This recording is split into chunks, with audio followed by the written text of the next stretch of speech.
In America, connections are everything. It is secret societies that provide the highways which grant members lifelong access to the dark corridors of power. Skull and Bones is one such network, emanating from a temple tomb at Yale University and stretching all the way up to George W. Bush himself.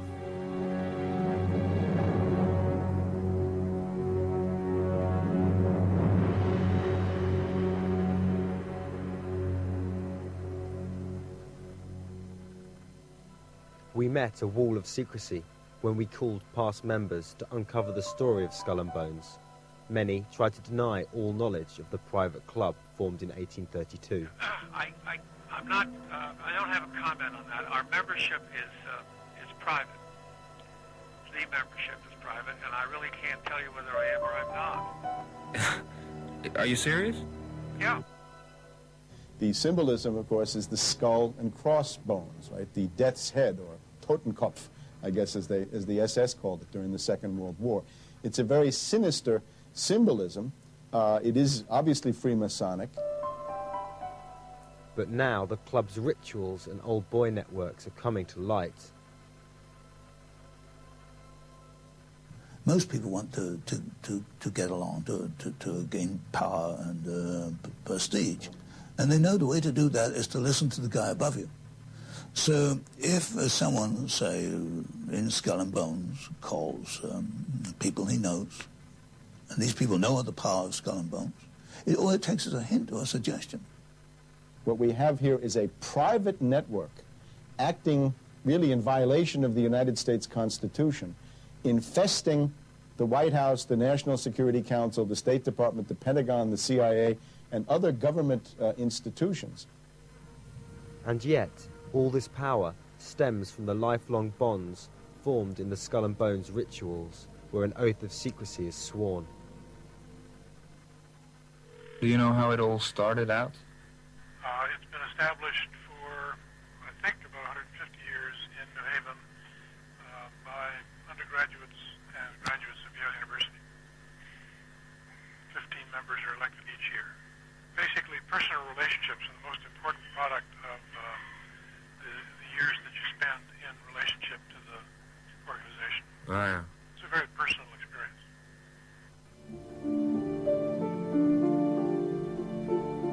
And the emissaries of the various secret societies would come up behind them, tap them on the shoulder, and say something like, "Skull and Bones, do you accept?" And generally, of course, they did accept. And then, as the people were tapped, they then left the courtyard and proceeded to the vault-like or mausoleum-like headquarters of these secret societies. That, I think, since has been abolished or moved indoors or somehow is no longer so easy to observe as it might have been, say, 50 or 100 years ago. Part of the problem is the source of information. We have very little about the bones from the tomb itself, and most comes indirectly, such as an article written by a student that went to Yale and actually lived in the Jonathan Edwards dorm, and he had this to say. It was part of the Jonathan Edwards folklore that on the April evening following tap night at Bones, if one could climb to the tower of Weir Hall, the odd castle that overlooks the Bones courtyard, one could hear strange cries and moans coming from the bowels of the tomb as the 15 newly tapped members were put through what sounded like a harrowing ordeal. Returning alone to my room late at night, I would always cross the street rather than walk the sidewalk that passed right in front of Bones. Even at that safe distance, something about it made my skin crawl.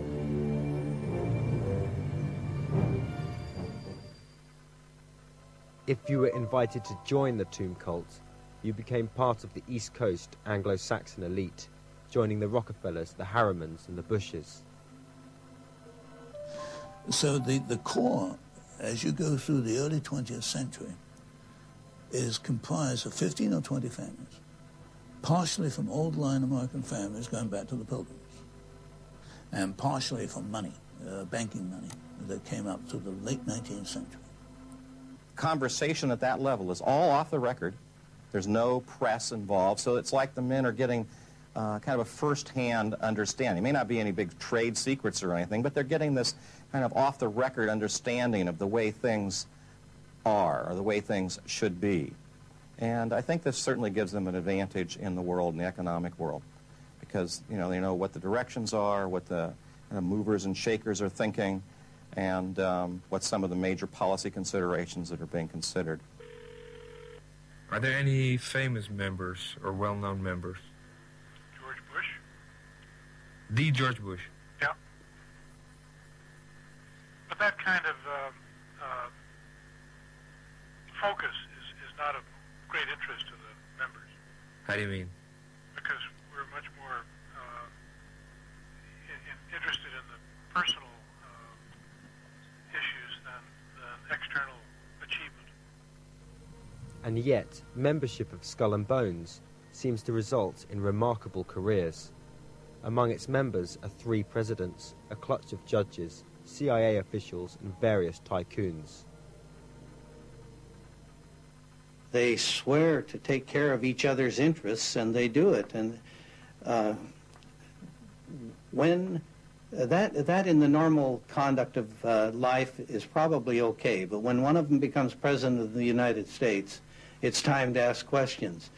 What have you sworn to do for your brothers? And what interests are you pushing that are really on their agenda, not on the agenda of the American people's?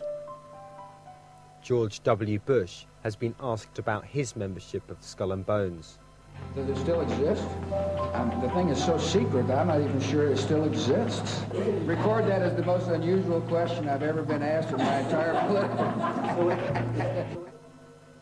With Bush, we reached the bottom of the barrel in terms of American politicians. You have to look at him again and again and say, how did this guy make it? Bonesman helped fund George W.'s extraordinary rise to power, spending millions on a Bush billboard campaign in key swing states. No family has produced more club members than the Bushes. 9 members of the clan, including Bush's father, the 41st president, are among its alumni. Mr. President, are you a member of Skull and Bones? I leave the room. Devotees are supposed to leave the room if the society's name is mentioned, in case they betray its secrets.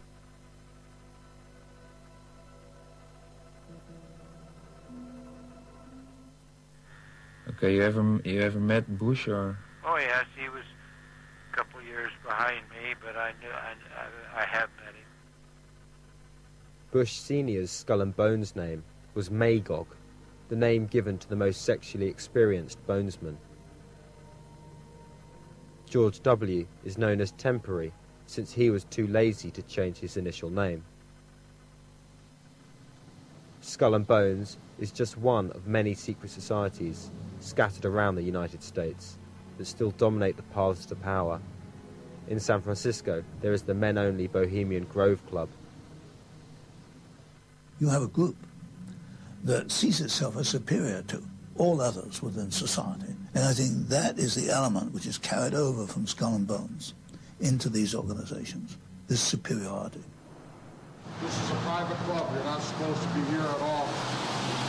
Then turn the camera off. I'm sorry, where's your property This is what happened when we tried to film at the Bohemian Grove Club. Where's the property line? I'm not sure. No, this is a public street. Founded in 1872 by media and businessmen, modern-day members have included Ronald Reagan and Henry Kissinger. Move. But you understand move?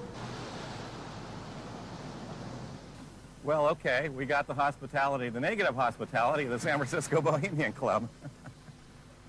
There have been cases where people have written about the club and or snuck in. Dirk Matheson from People magazine snuck in and was actually spotted by a Time Warner executive and expelled from the club, from the Grove. And he, in fact, lost his job 6 months later, although they claimed that it wasn't related to that, but it was certainly coincidental. These secret networks have also taken their elitist mentality a stage further. Skull and Bones and George Bush Sr. have both been linked to the euthogenics movement, belief in the superiority of the Anglo-Saxon race.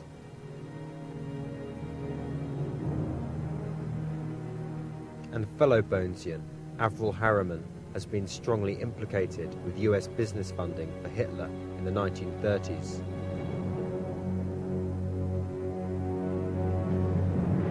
Are they done? No. There's all that tradition, and it has to be protected, and it has great wealth to protect.